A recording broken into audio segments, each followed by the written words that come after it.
ஹரே கிருஷ்ணா கிருஷ்ணா கிருஷ்ணா ஹரே ஹரே, ஹரே ராமா ராமா ராமா ஹரே ஹரே. குட்டி கதைகள் 494. இங்கு மத்வாச்சாரியின் புகழை மேம்படுத்தும் சில நிகழ்ச்சிகளை காண்போம்.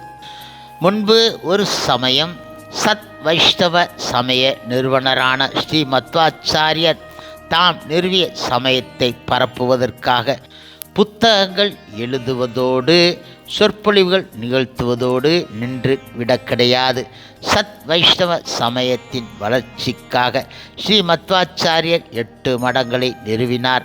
அவை சோதே மடம், கிருஷ்ணாபூர் மடம், காணியூர் மடம், அத்மார் மடம், புத்தே மடம், சீரூர் மடம், பளிமார் மடம், பேஜவார் மடம் என்பன ஆகும்.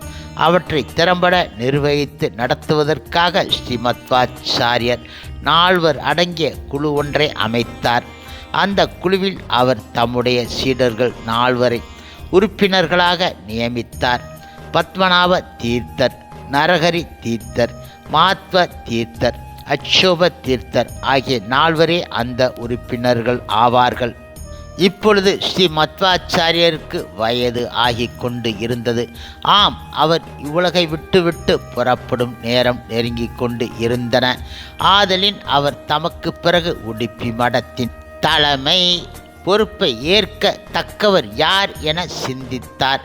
தம்முடைய மாணாக்கர்களுக்குள் ஒருவரான பத்மநாப தீர்த்தரே அந்த பதவிக்கு ஏற்றவர் என்பதை உணர்ந்தார்.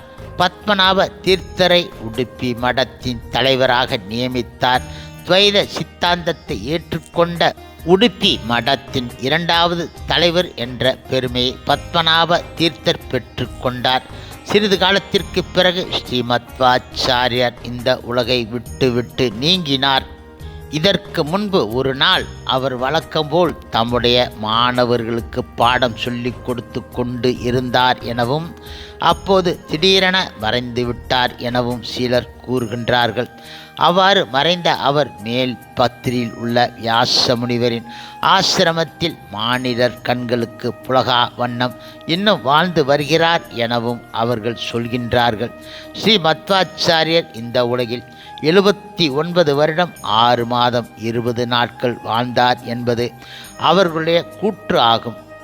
ஒரு நாள் ஸ்ரீ மத்வாச்சாரியர் வாழ்ந்து வந்த மடத்திற்கு மேலே வானத்தில் கந்தர்வர்களும் தேவர்களும் தோன்றி அவர் மீது பூமலை பொழிந்தார்கள் எனவும் அந்த பூக்குவியலில் மூழ்கிய அவர் அப்படியே மறைந்து விட்டார் எனவும் வேறு சிலர் கூறுகின்றார்கள்.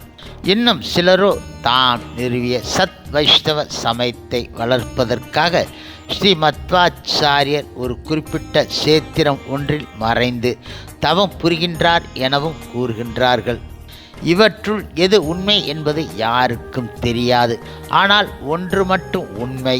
முழுமுதற் கடவுள் மற்றும் பரமபுருஷ பகவான் ஸ்ரீ கிருஷ்ணருடைய தூய பக்தரான ஸ்ரீ மத்வாச்சாரியர் உடைய பூத உடல்தான் மறைந்து விட்டதே தவிர அவருடைய புகழ் உடம்பு இன்னும் மறைய கிடையாது. அதனால் அவர் மறைந்து விட்டார் என கூறுவதை விட அவர் வாழ்கின்றார் என்று கூறுவது பொருத்தமானதாக இருக்கும் அல்லவா?